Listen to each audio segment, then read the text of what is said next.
เรื่องนิទានអាចកំបាំងព្រាយកន្ទងខៀវឈុតទី1ភូមិដែលស្ងប់ស្ងាត់និងដើមជ្រៃយក្សនៅភូមិមួយដាច់ស្រយាល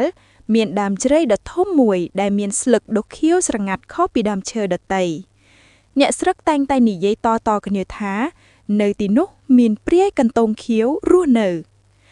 គ្មានអ្នកណាហ៊ានដើរកាត់ទីនោះនៅពេលយប់ឡើយព្រោះខ្លាចនឹងដួងព្រលឹងស្ត្រីម្នាក់ដែលស្លៀកពាក់ឈុតពណ៌ខៀវយ៉ាងស្អាតប៉ុន្តែមានភ្នែកក្រហមច្រាល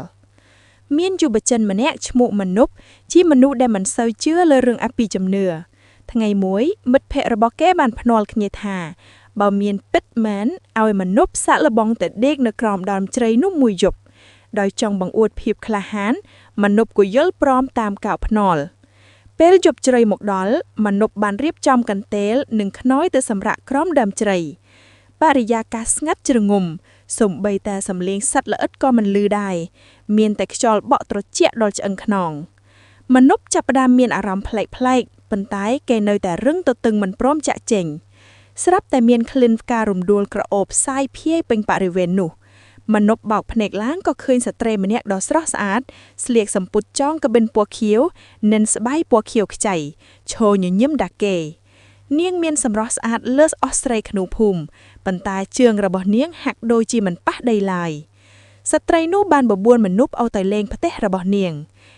និយាយសំឡេងស្រទន់ថាបងកំឡក់អូនរស់នៅទីនេះតែម្នាក់ឯងយូរហើយ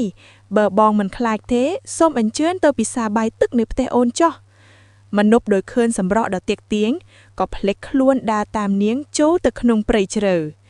នាងបាននាំមនុបមកដល់ផ្ទះមួយដ៏ស្អាតដែលតុបតែងដោយពណ៌ខៀវទាំងអស់នៅទីនោះមានម្ហូបអាហារឆ្ងាញ់ជាច្រើនប៉ុន្តែនៅពេលដែលមនុបហៀបនឹងបរិភោគគេស្រាប់តែប្រទះឃើញថាម្ហូបទាំងនោះសុទ្ធតែជាដង្កូវនិងសាច់ឆៅដែលមន្តអាគមរបស់នាងប្រែក្រឡាធ្វើឲ្យគេមើលឃើញថាជាអាហារទិព្វខណៈនោះមនុបស្រាប់តែនឹកឃើញដល់ខ្សែចងដៃដែលម្ដាយគេឲ្យសម្រាប់ការពារខ្លួនគេចាប់ផ្ដើមសូត្រធម៌ក្នុងចិត្តរំពេចនោះវិមានដ៏ស្អាតក៏ប្រែជាខ្ទឹមចាស់បាក់បែកហើយស្ត្រីដ៏ស្អាតនោះក៏ប្រែរូបរាងជាស្រមោលខ្មៅធំសក់វែងអន្លាយនិងក្រចកដៃស្រួចនោះគឺព្រាយកន្ទងខៀវព្រាយនោះខឹងយ៉ាងខ្លាំងដែលមន្តអាគមរបស់វាត្រូវរលាយវាបានដេញតាមចាប់មនុបរត់យ៉ាងលឿនសម្ដៅទៅរកវួតដែលនៅជិតនោះសំឡេងក្រហឹមរបស់ព្រាយកន្ទងខៀវបន្លឺឡើងក៏ក្រែកប្រៃឯងមិនអាចរត់រួចពីដៃយើងទេ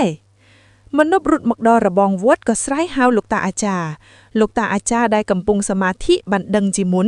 ក៏ចេញមកសូត្រធម៌បាចទឹកមុនព្រាយកន្ទងខៀវមិនអាចចូលក្បែរបានឡើយវាក៏រលាយបាត់ទៅក្នុងភាពងងឹតទាំងក្តីចង់អាឃាតព្រឹកឡើងអ្នកស្រុកបានរកឃើញមនុបសន្លប់នៅមុខខ្លោងទ្វារវត្តមនុបបានយល់ច្បាស់ថាការចង់ដឹងចង់សាកនិងការមិនគោរពតាមការដាស់តឿនរបស់អ្នកចាស់ទុំអាចនាំគ្រោះថ្នាក់ដល់ជីវិតចាប់ពីថ្ងៃនោះមកគ្មានអ្នកណាហ៊ានទៅរំខានដើមជ្រៃនោះទៀតឡើយហើយរឿងនេះក៏คล้ายជាការដាស់តឿនដល់ក្មេងៗចំនួនក្រោយ